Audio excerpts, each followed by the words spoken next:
Governatore Federica, quanto è importante per il Friuli Venezia Giulia ospitare iniziative di respiro internazionale come l'odierno vertice INCE?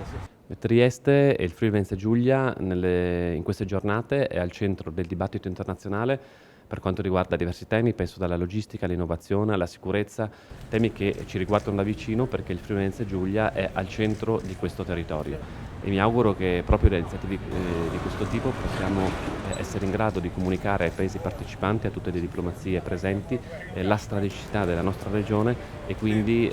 poterla fare scegliere anche da investitori esteri e da realtà estera come punto di snodo fondamentale per tutto quello che riguarda la crescita del centro e dell'est Europa. Uno dei temi discussi oggi è quello della sicurezza.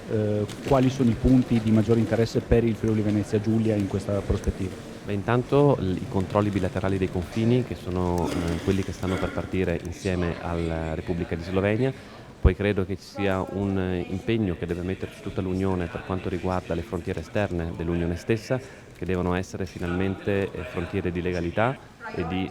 sicurezza. Non solo, penso che l'Unione Europea debba impegnarsi anche per affrontare un tema serio e importante che è quello dei rapporti bilaterali con i paesi da dove le migrazioni irregolari arrivano e quindi promuovere gli accordi bilaterali con i rimpatri delle persone entrate irregolarmente. Non solo, esistono dei paesi come il Pakistan che hanno già degli accordi